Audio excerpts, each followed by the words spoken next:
hoje Senapen, Conselho Nacional de Política Criminal e Penitenciária, o Comitê Nacional de Prevenção e Combate à Tortura e o Mecanismo Nacional de Prevenção e Combate à Tortura.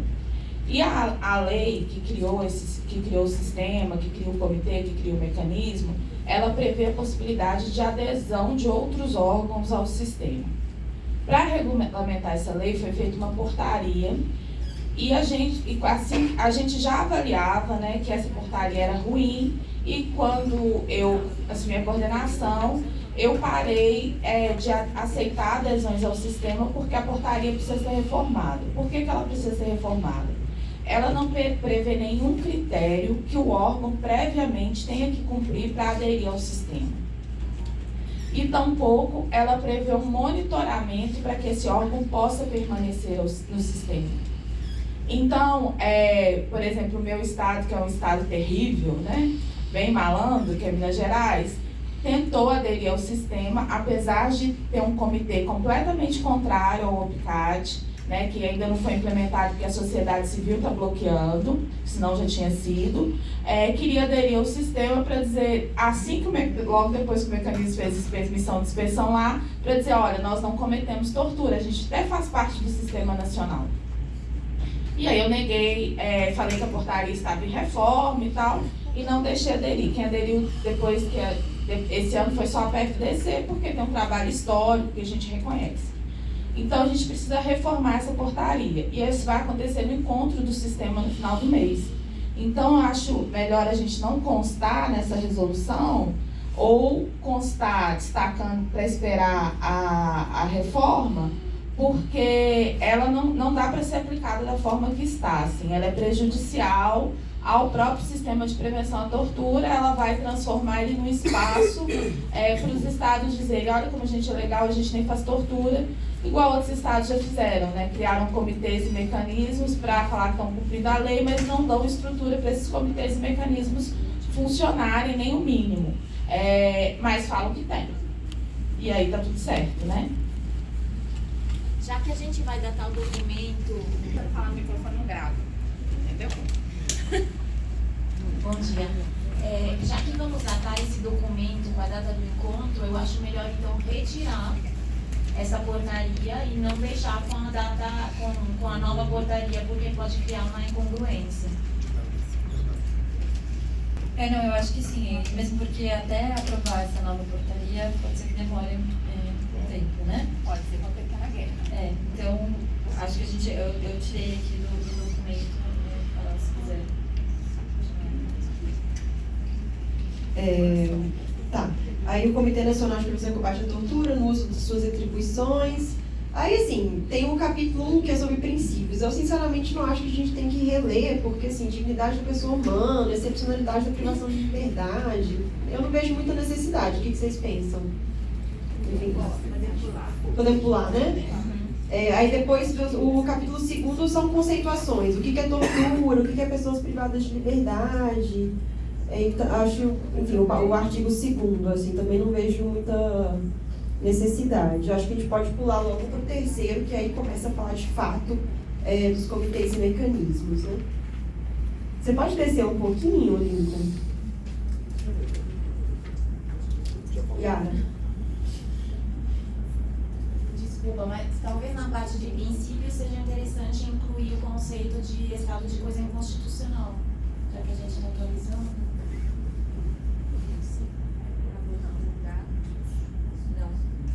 Não, estou pensando onde que ficaria aqui, mas eu acho, pode ser aqui, né? Para os fins dessa recomendação, considera-se aí tortura, pessoas privadas de liberdade. É isso, né, Yara?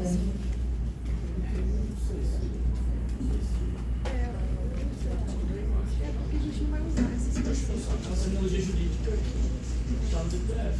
Não sei se essas aqui são conceituações. O microfone está sendo gravado. Eu entendo a necessidade de a gente deixar explicado no documento, até para a sociedade civil compreender essa terminologia jurídica, mas quando se trata de uma terminologia jurídica e está lá no DPF, a partir das decisões da corte, não acho que seria aqui, nesse documento, tal que significa estado de coisa constitucional. Até porque é uma categoria jurídica, né, própria, então acho que não seria o caso. Mas, assim, compreendo a importância que o colega contou.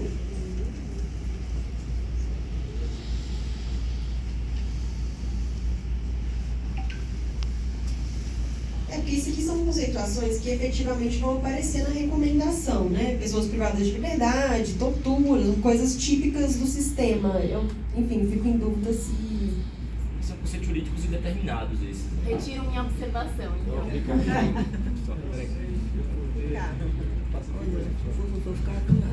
É isso que eu acho que a necessidade de explicar é só porque a lei vai mencionar ao recomendo.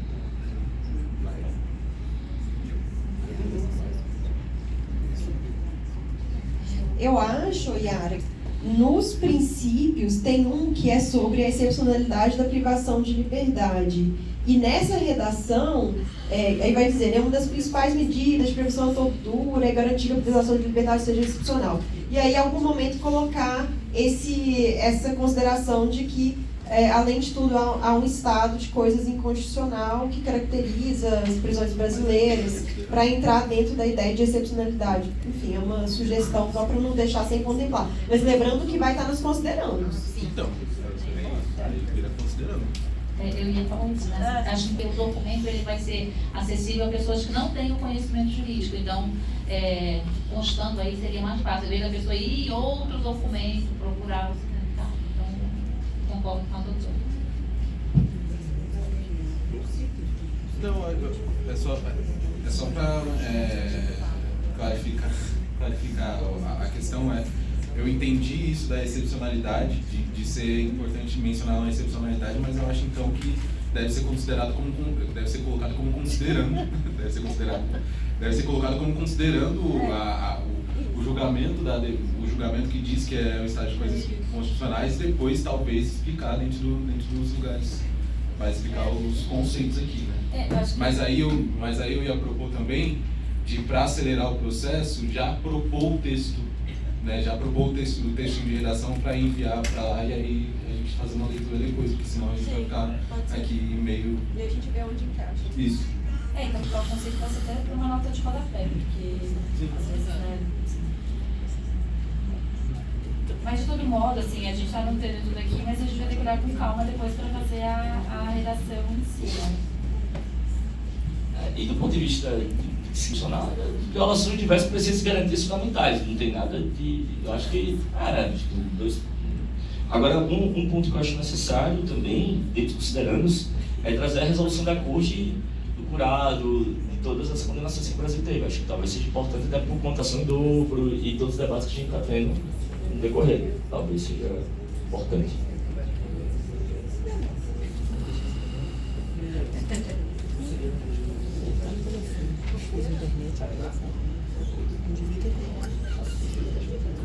Mais alguém?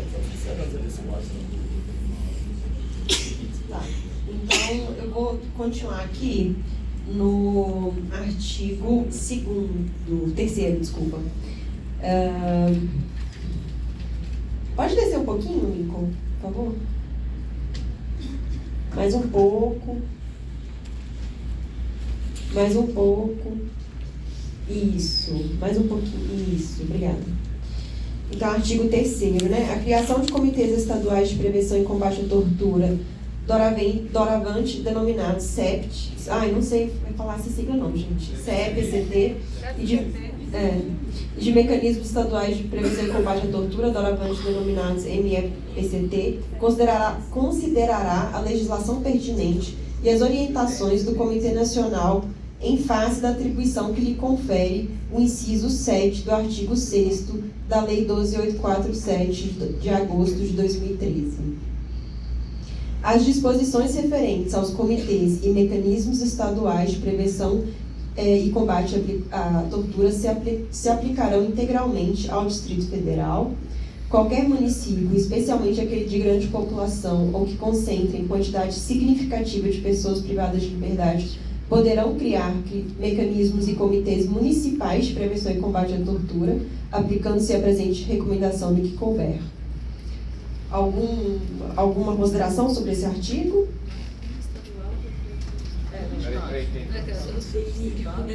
Ele não consegue nem fazer o estadual. Vai criar municipal. A Leisa não viu, não? Agora, os guardas municipais, pode ser até. Os guardas agora também não estão fazendo segurança. No mundo muito bonito. Eu só estou com questão sobre a legislação pertinente. Se não é possível especificar qual é a legislação, porque fico pensando que pertinente pode ser utilizado de uma maneira equivocada por quem quer, né? Aí eu não sei como fazer isso. Não, acho que não. Eu acho que se não tá, é melhor tirar. Eu não lembro também, assim, está previsto na Lei 12847. Peraí. Na lei tem, inclusive na lei do Rio de Janeiro também tem. Mas isso não é facultativo, Entendi. Então, assim, e a gente já discutiu, assim, você é a velha chata aqui relembrando, né? Assim, tem sim. no primeiro encontro a gente discutiu isso, no segundo e no terceiro. Aí no quarto agora a gente vai tirar? Mas tem na lei sim, também tem na lei. E é facultativo, gente, é só uma previsão. A gente está discutindo, então a gente tem que poder discutir. Claro, Então pronto. Mas o que tem, gente? Não entendi. Não, é porque, calma aí, é porque atravessou uma discussão. O Lucas tinha falado sobre a questão da legislação pertinente, né? Da gente definir isso melhor. Enfim, além do OPCAT, enfim, óbvio, a Lei 12847 já está mencionada. Qual outra? Não sei.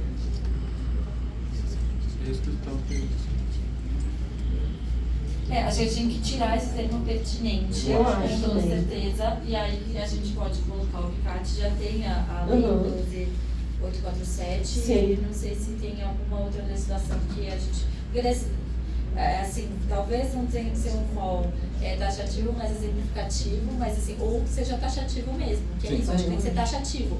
Então a gente colocar tudo que tem possibilidade de colocar aqui agora. Essa é a intenção. Porque daqui a pouco eles estão citando a portaria da juíza do DF, entendeu? Dizendo que é legislação pertinente, sacou? Então, tirar o termo e colocar quais são as legislações. Queria fazer um contraponto, porque alguns conceitos têm que ficar mesmo em aberto. Às vezes nós queremos. Então, como não é o objeto da recomendação especificamente, ela diz que a legislação pertinente é um conceito em aberto. Pode ser que futuramente se faça uma legislação exatamente para o caso.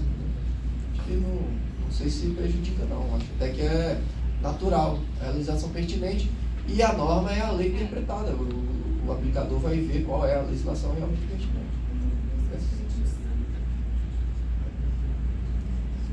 É que eu entendo o que você está falando, mas eu acho que é para pensar assim, na possibilidade de não criar nenhum comitê, nenhum mecanismo que possa aferir qualquer regulamentação que a gente já tem, que isso tenha acontecido na prática. Então, talvez seja o caso de ser bastante incisivo nesse ponto, para que não tenham coisas como a gente observa, por exemplo, comitês com forças de segurança e agentes de segurança. Isso.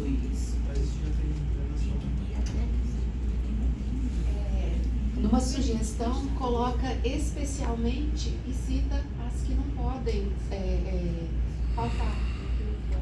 Talvez um especialmente, assim, legislação pertinente, especialmente.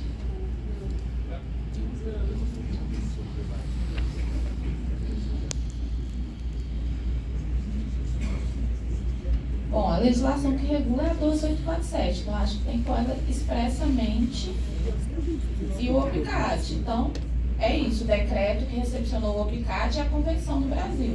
São as três legislações que regulam o sistema, então elas têm que estar.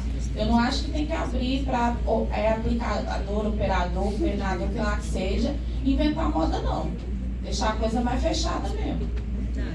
Até porque isso não vai impedir concretamente que se considere outras legislações, né? Tipo assim, só vai considerar o OPCAT, a Lei 12847, é isso, assim. Você vai considerar outras coisas e ok, mas assim, aqui é só esse. Eu tenho, sabe o que é, Ricardo? A gente tem umas pessoas muito inventivas, entendeu? A gente tem uma juíza aqui no DEP que fez uma portaria para regular como que a gente deveria fazer inspeção. Isso pode ser considerado uma legislação pertinente, porque eles acham que isso está acima da lei federal, inclusive. Então, assim, dá um medo de deixar esse espaço aberto, assim. E é verdade mesmo, que facilita a entrada do eles querem. Tem que dificultar.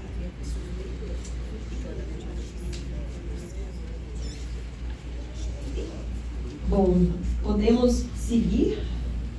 Os municípios, foi outra coisa que foi colocada, só que está efetivamente na Lei 12.847. Então, assim, não tem muito o que fazer em relação a isso, assim, né?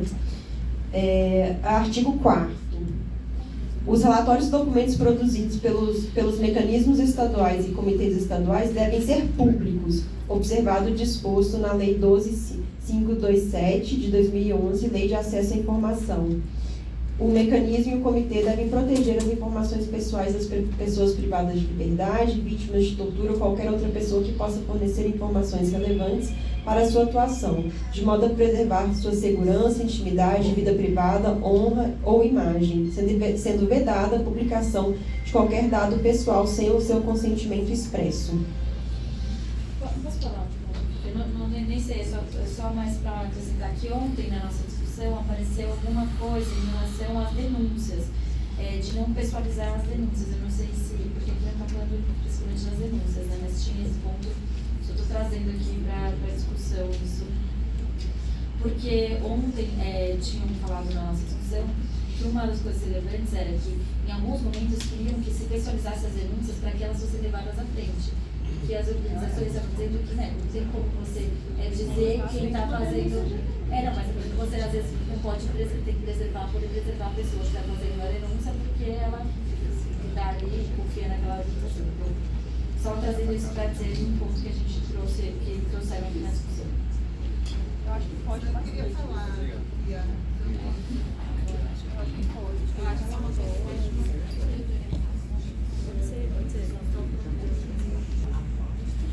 Eu tenho aqui um questionamento sobre essa questão aí do dizer ou não, fazer os encaminhamentos ou não.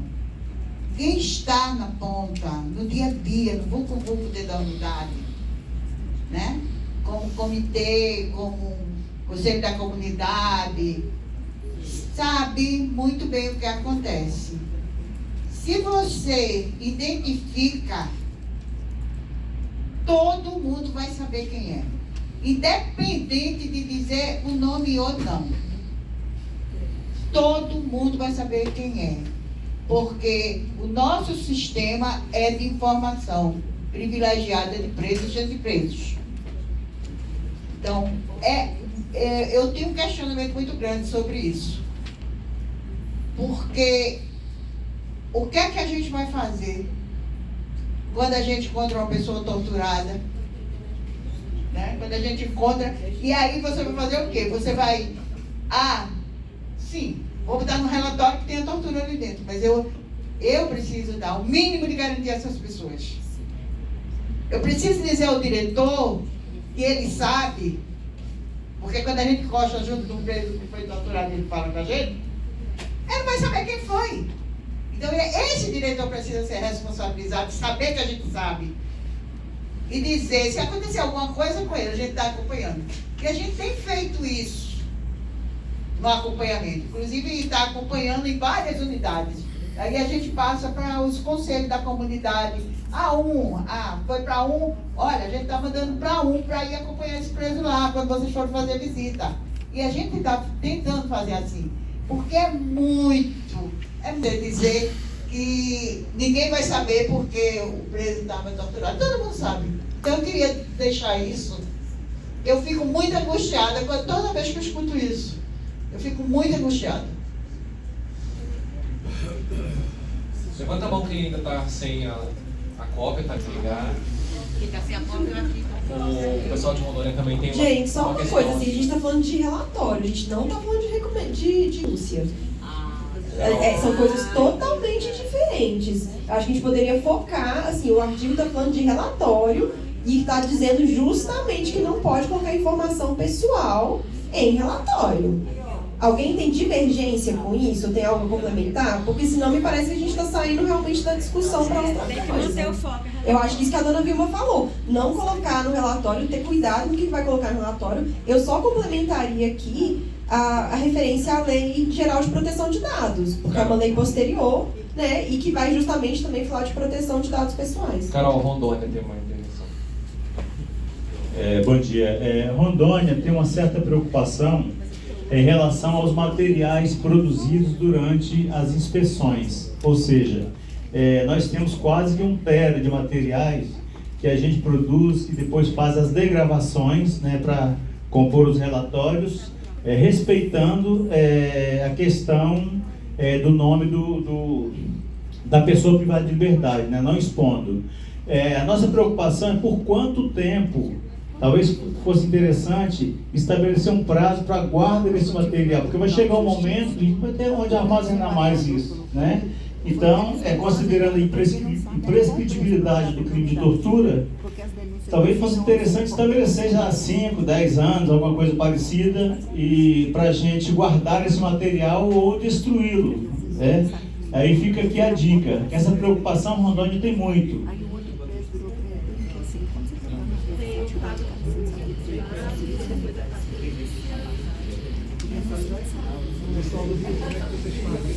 Não, acho que Carol foi no ponto-chave. Assim, eu acho que aqui a gente está falando de relatório de inspeção, relatório temático e relatório anual.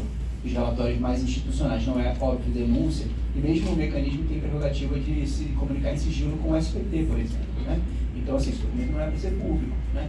Necessariamente. Aqui está dizendo que necessariamente. Então, eu diria aqui para colocar, ao invés da redação que está atualmente, colocar relatórios de inspeção e tira relatório de documentos, porque documentos é muito genérico. Então, relatórios de inspeção, temáticos e de trabalho, digamos assim. Ou nota técnica, coisa assim. De trabalho.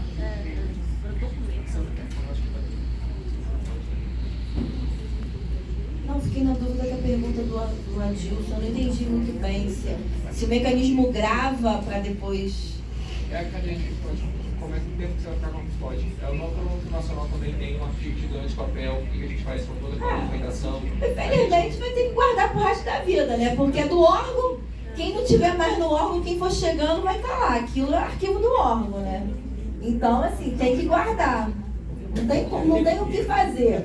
É igual o governo. O governo deveria guardar o documento do seu governo para o próximo governo. Mas aí muitos não têm. Eu acho que Inclusive, a gente teve caso, pelo que eu soube, de pessoas que saíram, peritos que saíram e apagaram tudo no computador. Isso não tem, inclusive, não teve nenhuma implicação para o professor e, ao contrário, tem que resguardar que não se faça isso. Eu acho que a gente poderia colocar que eles devem ser públicos e publicizados também, porque que é outro fator que é importante, né? Sim, isso a gente colocou aqui.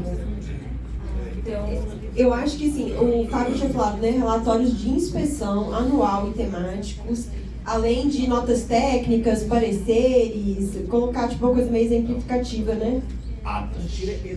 Atos. Deus me livre, tá doido? Ato de mecanismo não pode ser público. Não, de mecanismo não, de comitês, por exemplo, no caso, mas tá junto. Aí, relatórios e documentos produzidos pelo MNS, eu acho que aí tem uma questão que eu trouxe da última vez, que é isso. O Comitê Estadual, por exemplo, do Amazonas, a gente nunca teve acesso à ata, não tem site nenhum, não tem documento nenhum, né? Então é muito difícil acesso. Eu acho que isso deveria ser um princípio, poderia desmembrar, porque aí de fato são coisas diferentes.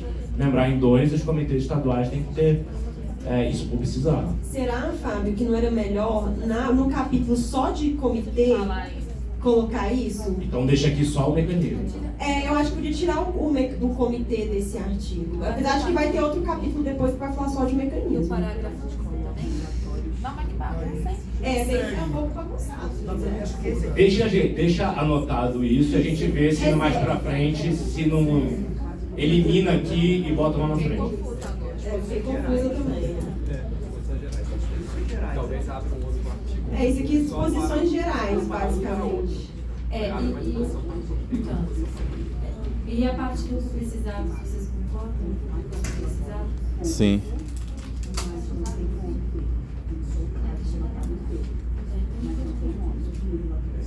Então, passando agora para o capítulo 3º. Agora, esse capítulo é só sobre o Comitê de Prevenção e Combate à Tortura.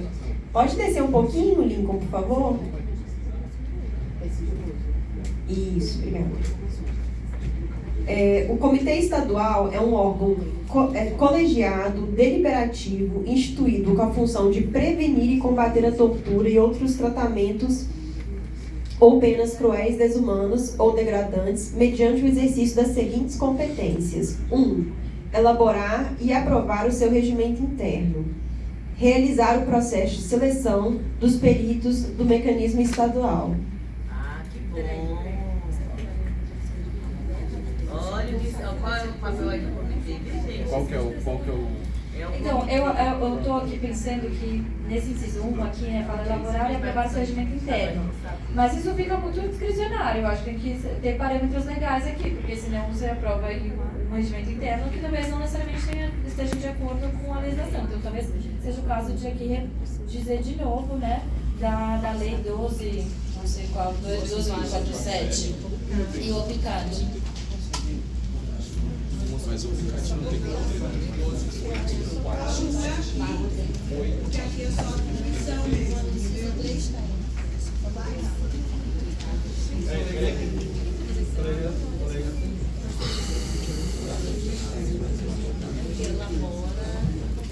Não, eu só acho que não seria aqui. Aqui eu entendo que é somente o que é atribuição. Entendeu? Acho que seria em um outro momento, né? O regimento interno deverá ser elaborado respeitando, entendeu? Mas aqui eu acho que é só atribuição mesmo, acho que é assim. Mas não pode colocar elaborar e aprovar o seu regimento interno de acordo com a lei tal e OPCAD? Sim. Seria só acrescentar isso aí. A garantir. Toda vez que a gente for discricionar, não pode pagar. Só para relembrar. Só reforça, inclusive, aquela sua fala, não. Né? Discricionário é um perigo, gente. Ó, Priscila Serra, da Amazonas, acabou de chegar ao encontro, gente. Tá, então eu vou seguir aqui. Realizar o processo de seleção dos peritos, ok. Articular com o Comitê Nacional de Prevenção e Combate à Tortura, de forma a fortalecer estratégias e políticas voltadas à prevenção e combate à tortura e outros tratamentos desumanos, cruéis e degradantes, integrando-se ao Sistema Nacional de Prevenção e Combate à Tortura, nos termos do artigo 2º, parágrafo 2º, da Lei 12.847, de 2 de agosto de 2013. Vamos ver o que diz o artigo 2º, parágrafo 2º. O artigo 2º, parágrafo 2º é enorme. Vou ler todo.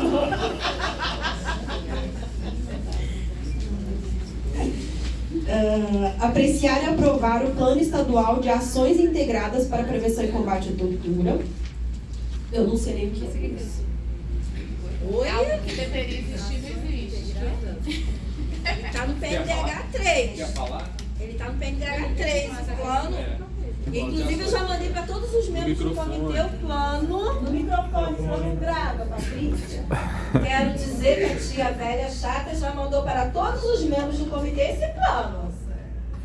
Tá? Olhe nos e-mails porque tem. Mandou mesmo. Levanta a mão novamente, Tamires voltou com cópias para localizar vocês. Quem está sem o...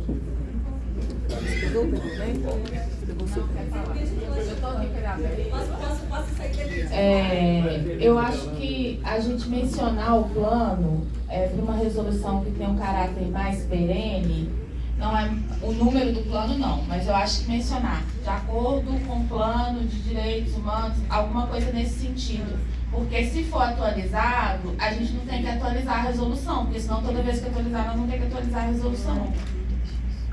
Verdade. Então, como é que ficaria? Tira o terceiro e deixa Apreciar e aprovar o plano estadual. Apreciar e aprovar planos... Apreciar e aprovar planos estaduais de, não sei se da prevenção e combate à tortura. Ações integradas para a prevenção e combate à tortura. Eu detesto essas nomeações integradas, me lembra a polícia.